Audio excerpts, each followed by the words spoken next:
قل هل يستوي الذين يعلمون والذين لا يعلمون إنما يتذكر أولو الألباب. أشهد أن لا إله إلا الله.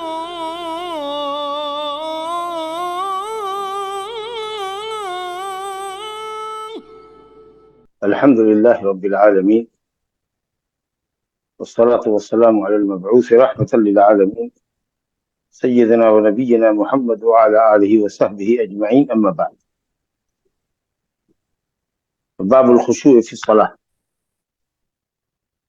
عن عائشة رضي الله عنها أن النبي صلى الله عليه وسلم صلى في خميصة لها أعلام، فنظر إلى أعلامها نظرة، فلما انصرف قال: اذهبوا بخميصتي هذه إلى أبي جهل وأتوني بأنبجانية أبي جهل یا بأنبجانية أبي جهل فإنها ألهتني آنفا عن صلاتي.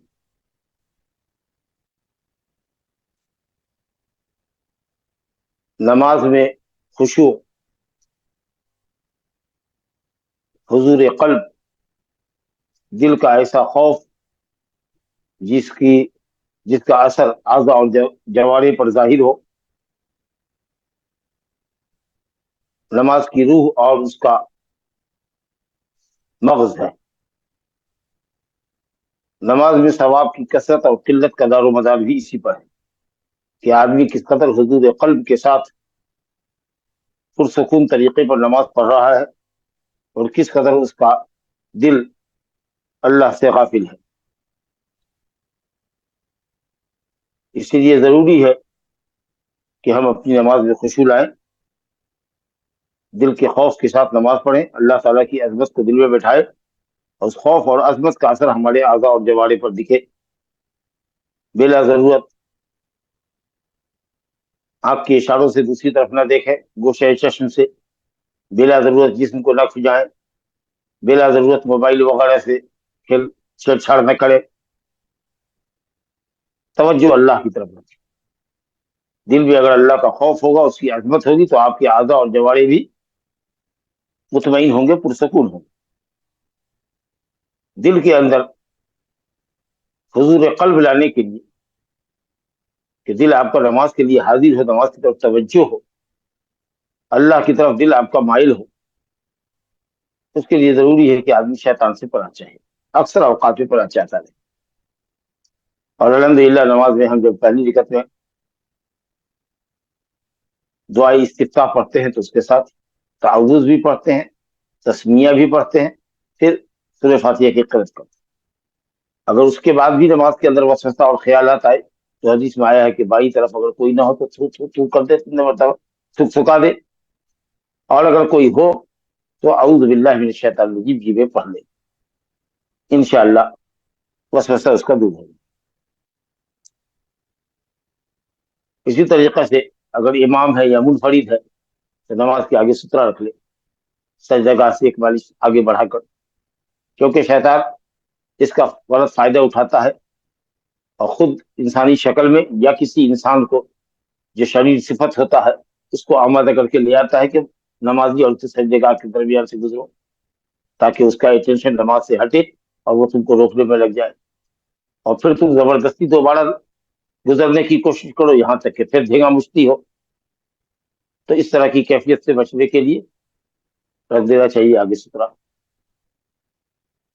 اور اسی طریقے سے جتنی چیزیں قلب و دماغ کو پریشان کرتی ہیں، جو چیزیں بھی باعث تشویش ہے، مثال کے طور پر اگر کھانے پینے کی حاجت ہے، کھانا حاضر ہے تو پہلے کھا پی لیجیے تاکہ اطمینان ہو جائے۔ اسی طرح سے پیشاب پخانے کی حاجت ہے تو ہوائے ضروریہ سے فارغ ہو لیجیے تاکہ سکون کے ساتھ آپ نماز پڑھیں۔ تو ان چیزوں کا اگر آپ خیال رکھتے ہیں، اسی طریقے سے قرآن مجید کے اندر جہاں جو کچھ پڑھنا ہے اس کے پڑھنے کا اہتمام کرے اور یہ سمجھے کہ ہم اللہ کے سامنے کھڑے ہیں، اگر ہم اللہ کو نہیں دیکھ رہے ہیں تو اللہ تو ہم کو دیکھ رہا ہے۔ یعنی احسان کا بڑا درجہ تو یہ ہے، عبادت کے اندر احسان اور حضور قلب کا بڑا درجہ تو یہ ہے کہ آدمی اس طریقہ سے نماز پڑھے گویا کہ وہ اللہ کو دیکھ رہا ہے، اور نہیں تو کم سے کم یہ سمجھے کہ اللہ اس کو دیکھ رہا ہے، وہ کہاں کھڑا ہے، کس کے پاس کھڑا ہے، کس سے مناجات کر رہا ہے۔ تو اس لیے اپنی قرت کے اوپر دھیان دے، اور ماشاء اللہ اگر معنی مطلب کو سمجھتا ہو تو اور کیا کہلا۔ اسی طریقے سے رکوع کے اذکار، اور اس کے بعد قیام اور سجدہ، اور سجدے کے درمیان اور تحیات وغیرہ میں جو ادعیہ اور اذکار پڑھی جاتی ہے، ان سب کی رعایت کرے اور دھیان رکھے، تو انشاءاللہ تعالی نماز میں حضور قلب پیدا ہو جائے گا۔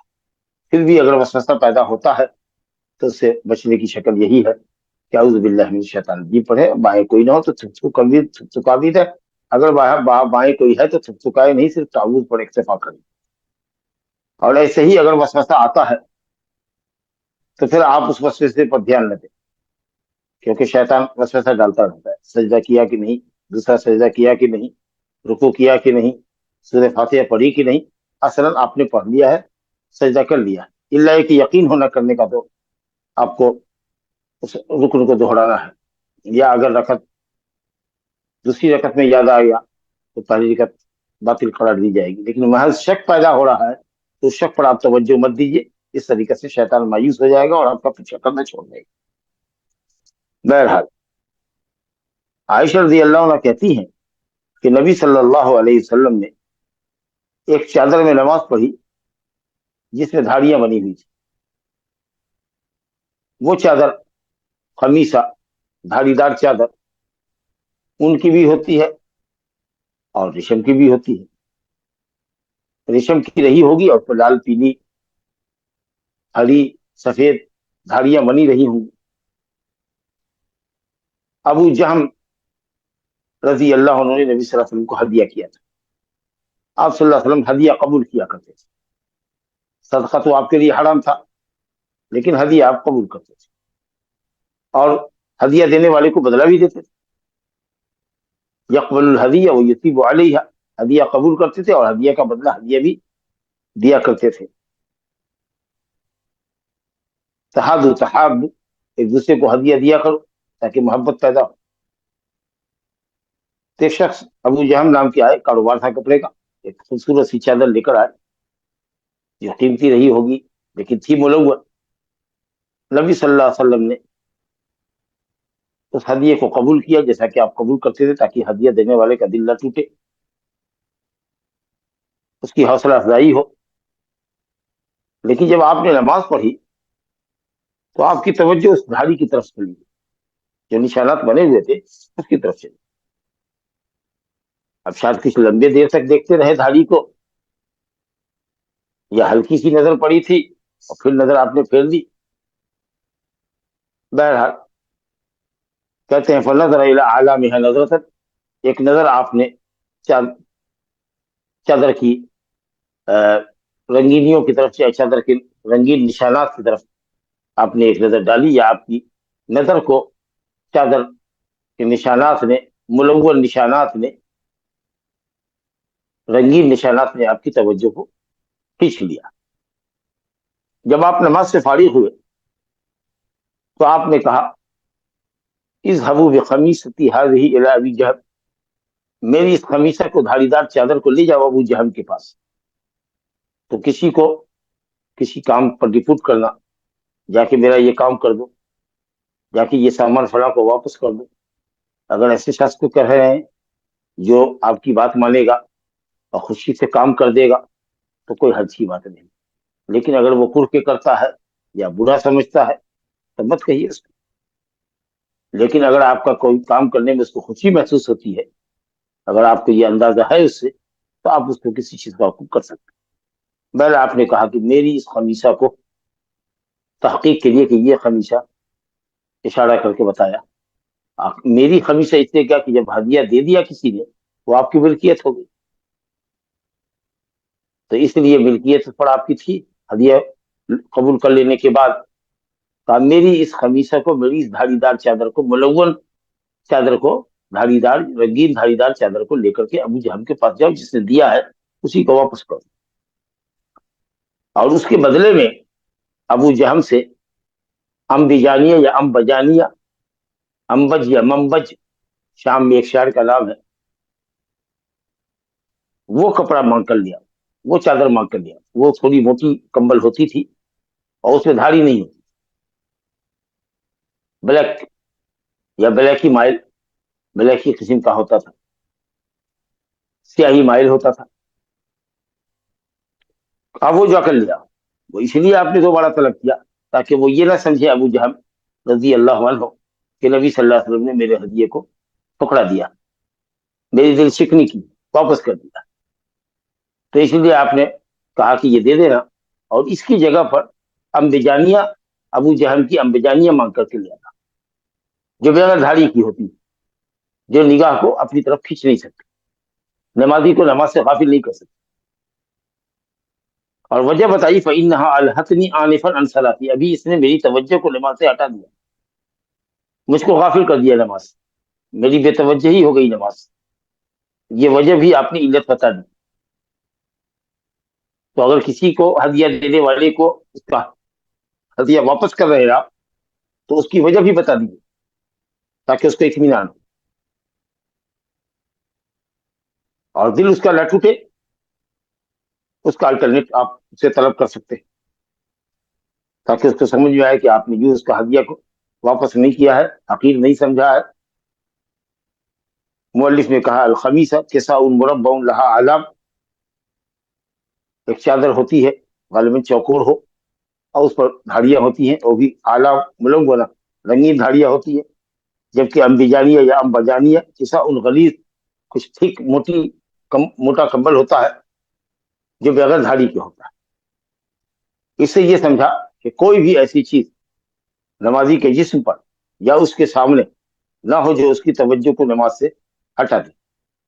اس قدر رنگین کپڑا پہننا جو خود اپنی نگاہ کو بار بار کھینچے یا دوسرے مصلی کی نماز بار بار اس کی طرف جائے، اس طرح کا کپڑا پہننا نہیں چاہیے نماز کی حالت میں. اسی طریقہ سے میرر کے سامنے، آئینے کے سامنے کھڑا ہوا ہے، بار بار آئینے کی طرف نظر جا رہی ہے، چہرہ بشرہ کو سنوار رہا ہے، داڑھی کو سیدھی کر رہا ہے، یہ چیز نہیں ہونی چاہیے. اسی طریقے سے قبلے کی دیوار میں نقش و نگار نہیں ہو، کئی رنگوں کی آمیزش نہ ہو دیوار کے اندر، کئی طرح کے پتھر نقش و نگار کے قبلے کی دیوار میں نہ لگائے جائیں. اسی طریقے سے آج کل اوقات صلاۃ کا بورڈ ہوتا ہے، الیکٹرانک ہوتا ہے، لال ہرا پیلا سب طرح کے کلر آتے رہتے ہیں، جاذب نظر ہوتا ہے، لوگوں کی نظر کو اپنی طرف کھینچتا ہے. تو ایسی چیزیں قبلے کی دیوار میں نہیں ہونی چاہیے. بہت سی مسجدوں میں دیکھا مدرسوں کے 4 رنگی اشتہارات ہوتے ہیں، پوسٹر ہوتے ہیں رمضان وغیرہ کے، قبلے کی دیوار میں جا کے لگا دیں گے. نماز کے بعد کون کون سی دعا پڑھنی چاہیے اس کو پیچھے کی دیوار میں لگاؤ، سائڈ کی دیوار میں لگاؤ. قد آدم وہ پمفلیٹ ہوتا ہے پلاسٹک کے اوپر لال اور ہرے رنگ سے لکھا ہوا کہ نماز کے بعد یہ دعا پڑھیں، یہ اوراد کریں، یہ اوراد کریں. جو سیکھنا چاہے گا وہ دیوار سے سیکھ لے گا، عالموں سے سیکھ لے گا. اس کو قبلے کی دیوار میں آپ لگا دیتے ہیں، یہ نمازی کی توجہ اپنی طرف کھینچتا ہے. تو ایسی کوئی بھی چیز نمازی کے جسم پر، نمازی کے آگے نہیں ہونی چاہیے جو اس کے لیے نماز سے غفلت کا باعث بنے. توجہ بھی آدمی کو مرکوز رکھنی چاہیے سجدہ گاہ پر، دور نظر نہیں دوڑانی چاہیے، خاص کر جب کھڑکی کھلی ہوئی ہو، دور دیکھ رہے ہیں تو اس لیے نظر کو نیچی رکھنی چاہیے. رکوع میں علماء نے کہا کہ پاؤں کو دیکھیں، قیام کی حالت میں سجدہ گاہ کو دیکھیں، آگے بھی دیکھ سکتے ہیں، کوئی حرج نہیں ہے. صحابہ کرام کہتے تھے کہ نبی صلی اللہ علیہ وسلم سری نماز میں قرات کرتے تھے. پوچھا کیسے جانا تو کہا باضطراب لحیتہ، آپ کی داڑھی مبارک کھلتی تھی. تو ظاہر ہے کہ دائیں اور بائیں طرف جو لوگ تھے وہ آپ کو دیکھتے تھے، سیدھے آگے دیکھتے تھے کہ آپ پڑھ رہے ہیں. جب آدمی جی میں پڑھے گا تو داڑھی ہلے گی، اس کا ہوتا ہے کہ آپ کثیف اللحیہ طویل اللحیہ تھے، داڑھی کو آپ کترتے نہیں تھے. تو سامنے بھی دیکھا جا سکتا ہے. لیکن بہرحال خشوع کے سے قریب تر جو عمل ہے وہ یہ ہے کہ آدمی سجدے گاہ پر اپنی نظر. یہ ایک حدیث تھی جو آپ کے سامنے پڑھی گئی. یہاں سے باب بدلتا ہے. اس باب کے اندر بھی ایک ہی روایت ہے، اور اس کے بعد والا جو ایک باب ہے قصر صلاۃ کا، اس میں بھی ایک ہی روایت لکھا ہے. یہ حدیث ہے باب الجمع بین الصلاتین فی السفر، مسافر 2 نمازوں کو اکٹھا کر سکتا ہے. جمع بین صلاتین کا ذکر کیونکہ سفر میں مشقت ہوتی ہے. اب سفر مذلۃ للمشقۃ، سفر مشقت کا ذریعہ ہی ہے، سبب ہی. ہر نماز کو وقت پہ پڑھنا سفر کے دوران جبکہ سفر اس کا رواں دواں ہو مشکل ہے. تو اس لیے یہ شریعت، اسلامی شریعت جو ہماری آسانی پر، تیسیر پر، سہولت پر مبنی ہے، اس میں جمع بین صلاتین کی گنجائش ہے کہ آدمی جب سفر پہ ہو، سفر جاری ہو اس کا، تو دو وقت کی نمازوں کو اکٹھا کر کے پڑھ سکتا ہے. جمع بین صلاتین، ظہر اثر ایک ساتھ اکٹھا ہو، جمع تقدیم کرے، ظہر کے ساتھ اثر پڑھ لے، یا جمع تاخیر کرے، اثر کے ساتھ ظہر پہلے پڑھے پھر اثر پڑھے. اسی طریقے سے مغرب اور عشاء کو جمع بین صلاتین کرے، مغرب کے ساتھ ہی عشاء پڑھ لے یا مغرب کو عشاء کے ساتھ مؤخر کرے، اور فجر کی نماز کو اس کے وقت پہ پڑھے. گویا دن کی نماز کے ساتھ اکٹھا ہوگی، اثر مغرب کے ساتھ اکٹھا نہیں ہو سکتا، اور مغرب عشاء کے ساتھ اکٹھا ہوگی.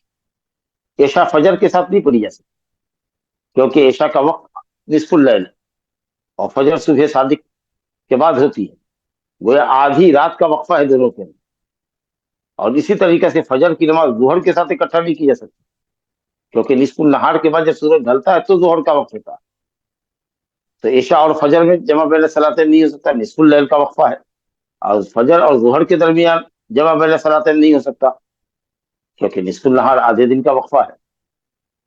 تو اس طریقہ سے 5 وقت کی نمازیں 3 وقتوں میں پڑھی جا سکتی. مسافر بھی پڑھ سکتا ہے، مریض بھی پڑھ سکتا ہے، جو بھی آدمی مشقت سے گزر رہا ہو، بر بنا مشقت کی بنیاد پہ وہ جمع بین صلاتین کر سکتا.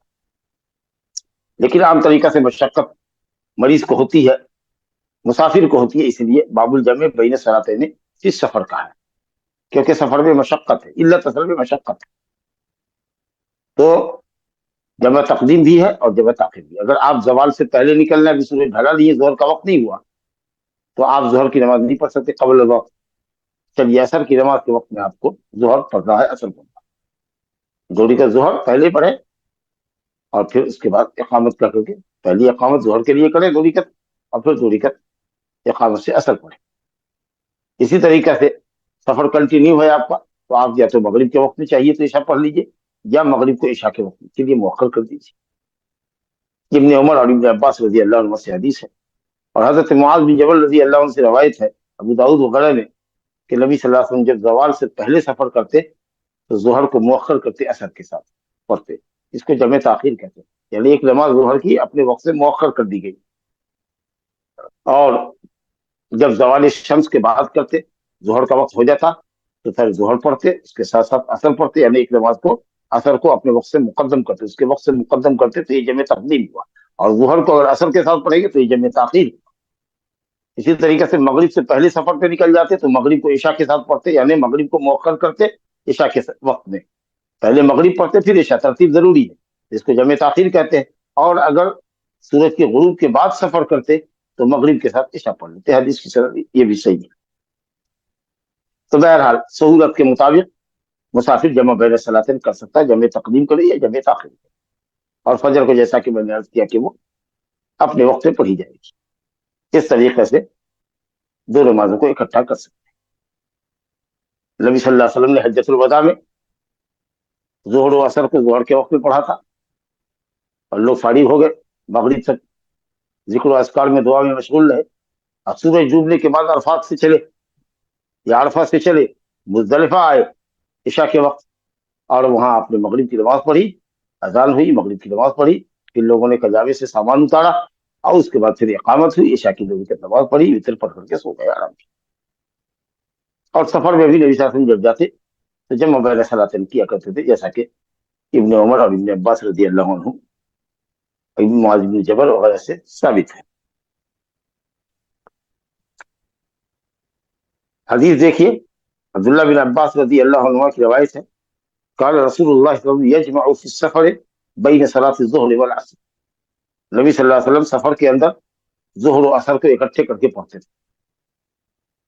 اور جمع تقدیم بھی مراد ہو سکتی ہے، جمع تاخیر بھی مراد ہوتی ہے. اور اسی اذا کان علی ظہر السیر، ظہر سیر جب آپ چل رہے ہوتے، سفر جاری ہوتا آپ کا،